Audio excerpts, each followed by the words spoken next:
Hello बच्चों, BCom third year में financial management में आज हम स्टार्ट करेंगे introduction, scope and objective of financial management, वित्त प्रबंधन की प्रकृति व क्षेत्र।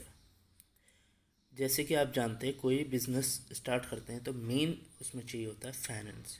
कोई भी बिजनेस फाइनेंस के बगैर ना तो प्रारंभ किया जा सकता है, ना उसका विकास हो सकता है।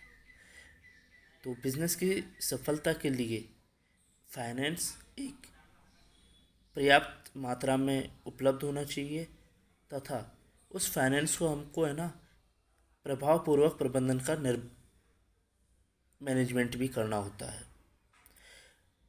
छोटे बिजनेस में फाइनेंस में ज़्यादा दिक्कत नहीं होती है, क्योंकि पहला तो उसका वह एक छोटे रूप में है, स्वरूप पर इंडिविजुअल लेवल पे होता है। दूसरा, उसमें फाइनेंस की रिक्वायरमेंट भी बहुत कम होती है। लेकिन जो बड़े संगठनों के होते हैं उनमें फाइनेंशियल प्रॉब्लम्स बहुत टिपिकल होती हैं, क्योंकि उनमें एक ज़्यादा अमाउंट में फाइनेंस चाहिए होता है और बहुत लोग होते हैं जिनका इंटरेस्ट उस संगठन से जुड़ा होता है।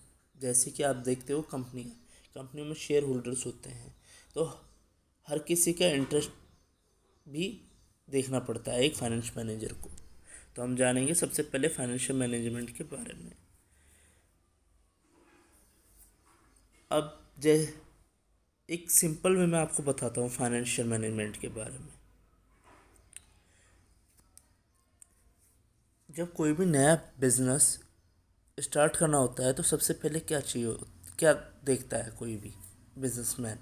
सबसे पहले देखता है कि उन उसको किन किन एसेट्स की ज़रूरत पड़ेगी, मशीन, बिल्डिंग और क्या क्या चीज़ों की ज़रूरत पड़ेगी। दूसरा स्टेप करेगा, वह इनकी लागत जानेगा कि इनमें कितनी कितनी लागत लगेगी और पैसा चाहिए होगा।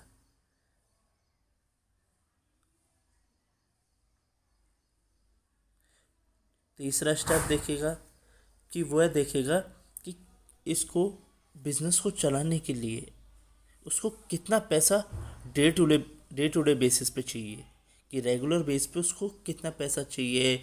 बिजली का बिल हो गया, जो नॉर्मल रूटीन की चीज़ें हैं उनके लिए। चौथा स्टेप है वो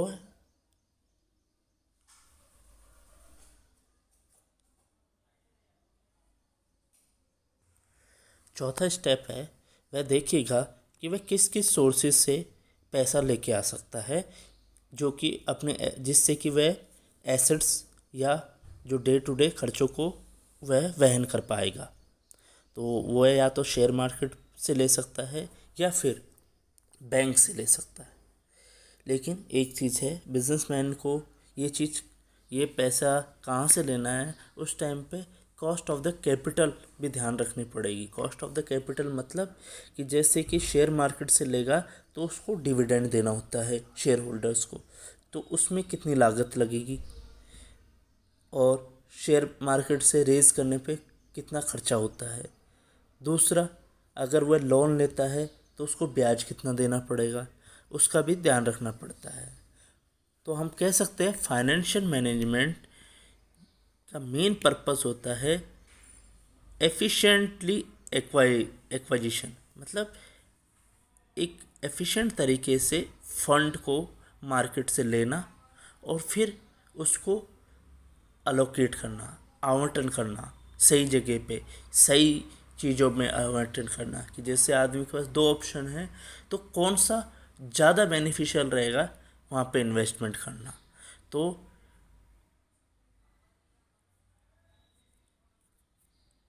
आवंटन करते टाइम हमें ये देखना है कि वह डिसीज़न लेना है जिसमें शेयर होल्डर्स को सबसे ज़्यादा फ़ायदा हो।